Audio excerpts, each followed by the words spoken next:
সবাইকে স্বাগত জানাচ্ছি আমার দেশ টপ নিউজে, সঙ্গে আছি তামান্না মিনহাজ। শুরুতেই শিরোনাম। ভোটের মাঠে থাকবে 1 লাখ সেনা, 1.5 লাখ পুলিশ, বললেন ইসি সচিব। আইন শৃঙ্খলা ও গোপনীয়তার রক্ষায় নির্বাচনের ড্রোন ওড়ানো নিষিদ্ধ। কার্গো টার্মিনালে আগুনের রপ্তানি খাতের ক্ষতি 12,000 কোটি টাকা। জুলাই গণ অভ্যুত্থানে হত্যার বিচার হবে দ্রুত বিচার ট্রাইব্যুনালে। ডেঙ্গুতে আরও 4 জনের মৃত্যু, আক্রান্ত ছাড়ালো 60,000। সালমান শাহ হত্যার 29 বছর পর অবশেষে হত্যা মামলার নির্দেশ দিলেন আদালত। দর্শক শুনছিলেন শিরোনাম, এবার জানিয়ে দিচ্ছি বিস্তারিত।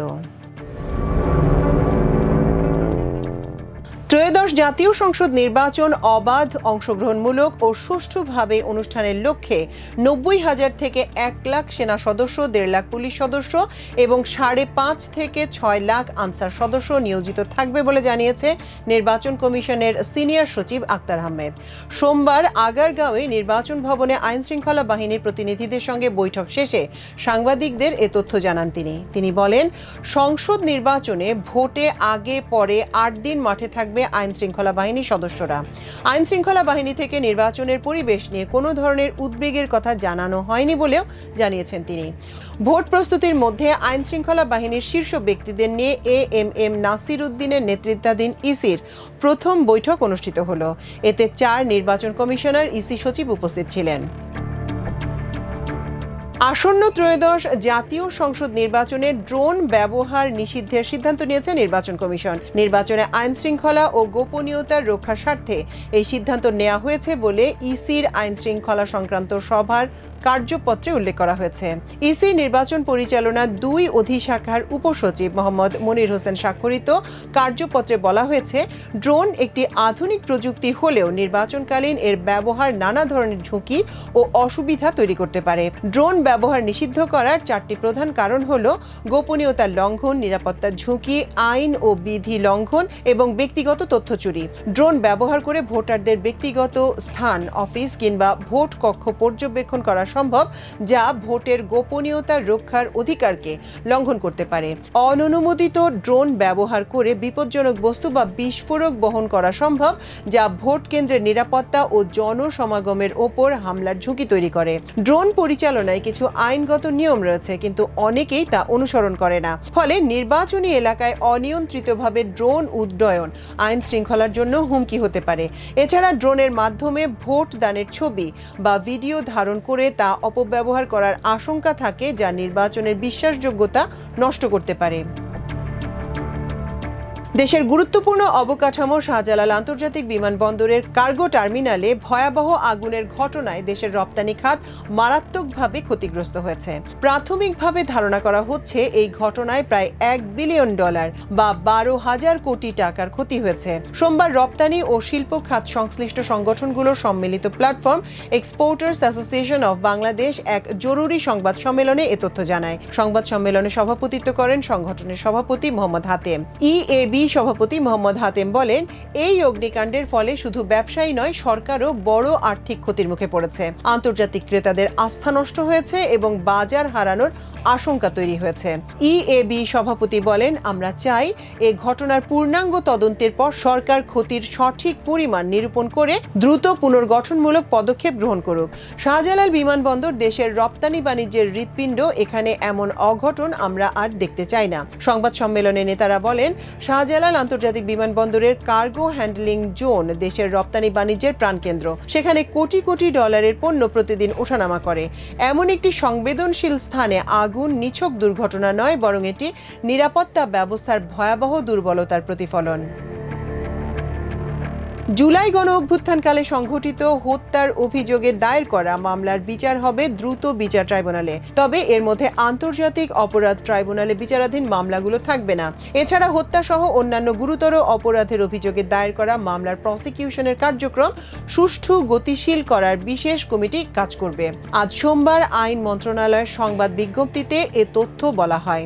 সংবাদ বিজ্ঞপ্তিতে বলা হয়, জুলাই গণ অভ্যুত্থানকালে দেশব্যাপী ছাত্র জনতার বিরুদ্ধে আওয়ামী ফ্যাসিস্ট সরকারের নির্দেশে হত্যার অভিযোগে মোট 837টি মামলা রেকর্ড হয়েছে।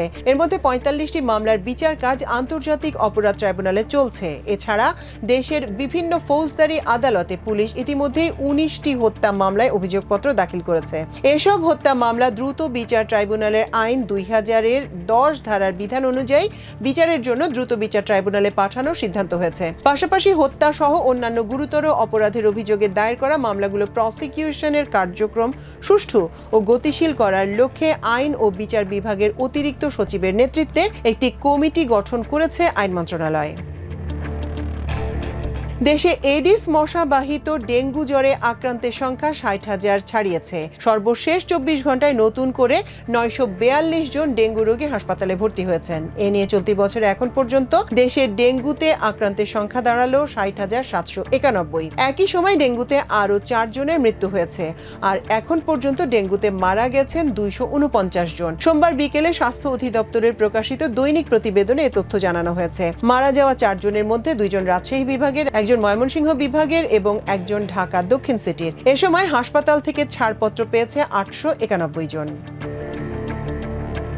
ঢালিউড সুপার হিরো সালমান শাহর মৃত্যুর ঘটনায় হত্যা মামলা গ্রহণের পর রমনা থানার ভারপ্রাপ্ত কর্মকর্তাকে পুনরায় তদন্ত করে প্রতিবেদন দাখিলের নির্দেশ দিয়েছে আদালত। সোমবার বাদীপক্ষের করা রিভিশন মঞ্জুর করে ঢাকার 6ষ্ঠ অতিরিক্ত মহানগর দায়রা জজ মোহাম্মদ জান্নাতুল ফেরদৌস ইবনে হক এ রায় দেন।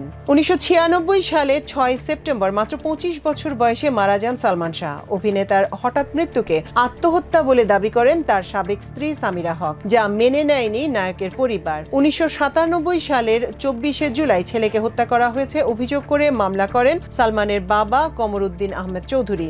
ওই সময় অপমৃত্যুর মামলার সঙ্গে হত্যাকাণ্ডের অভিযোগের বিষয়টি একসঙ্গে তদন্ত করতে সিআইডিকে নির্দেশ দেন ঢাকার চিফ মেট্রোপলিটন ম্যাজিস্ট্রেট আদালত। সিআইডির চূড়ান্ত প্রতিবেদনের পরিপ্রেক্ষিতে 1997 সালের 25 নভেম্বর সিএমএম আদালত সালমান শাহর মৃত্যুর ঘটনাকে আত্মহত্যা বলে রায় দেয়, যা প্রত্যাখ্যান করে রিভিশন মামলা করেন সালমানের পরিবার। 2003 সালে রিভিশন মামলার বিচার বিভাগীয় তদন্ত শুরু হয়। দীর্ঘ 11 বছর পর 2024 সালের 3 আগস্ট মেট্রোপলিটন ম্যাজিস্ট্রেট ইমদাদুল হক প্রতিবেদন দাখিল করেন, যেখানে সালমান শাহর মৃত্যুকে অপমৃত্যু বলা হয়। এরপর ছেলের মৃত্যুর বিচারপ্রার্থী কমরউদ্দিন আহমেদ চৌধুরী মারা গেলে মামলার বাদী হিসেবে অন্তর্ভুক্ত হন সালমান শাহর মা নীলা চৌধুরী। 2015 সালে তিনি সিএমএম আদালতে বিচার বিভাগীয় তদন্ত প্রতিবেদনের বিরুদ্ধে নারাজি আবেদন করেন। তখন মামলাটি তদন্তের ভার পড়ে পিবিআই এর উপর। 2020 সালের 25 ফেব্রুয়ারি পিবিআই এর পুলিশ পরিদর্শক সিরাজুল ইসলাম চূড়ান্ত প্রতিবেদন দাখিল করলে 2021 সালের 31 অক্টোবর আদালত ওই প্রতিবেদন গ্রহণ করে মামলাটি নিষ্পন্ন করেন। মামলা নিষ্পত্তি আদেশের বিরুদ্ধে 2022 সালের 12 জুন ঢাকার মহানগর দায়রা জজ আদালতে রিভিশন মামলা দায়ের করে বাদীপক্ষ। ওই রিভিশন মামলায় বলা হয়, একাধিক ব্যক্তির প্রভাবে প্রভাবিত হয়ে হত্যাকে ধামাচাপা দেওয়া হয়েছে। সুপরিকল্পিতভাবে হত্যাকে আত্মহত্যা ও অপমৃত্যু বলা হচ্ছে। তাই সত্য প্রতিষ্ঠায় সুষ্ঠু তদন্ত হওয়া প্রয়োজন। সালমান শাহর প্রকৃত নাম ছিল শাহরিয়ার চৌধুরী ইমন। তার বাবা কমরউদ্দিন চৌধুরী ও মা নীলা চৌধুরী। ক্যারিয়ারের শুরুতে ছোট পর্দায় আকাশ ছোঁয়া, দোয়েল, সব পাখি ঘরে ফেরে, সৈকতে সারস, নয়ন ও স্বপ্ন পৃথিবী সহ একাধিক নাটকে অভিনয় করেন তিনি। এছাড়াও তিনি বেশ কিছু বিজ্ঞাপনে কাজ করেছেন। তার অভিনীত সবশেষ সিনেমা ছিল বুকের ভেতরে আগুন। চিত্রনায়িকা শাবনূরের সঙ্গে জুটি বেঁধে তিনি সর্বাধিক 13টি সিনেমায় অভিনয় করেন, যা বাংলা চলচ্চিত্রের ইতিহাসে অন্যতম জনপ্রিয় জুটি হিসেবে পরিচিত। দর্শক, আমাদের টপ নিউজের আয়োজন ছিল এই পর্যন্তই। এতক্ষণ সঙ্গে থাকার জন্য অশেষ কৃতজ্ঞতা। আল্লাহ হাফেজ।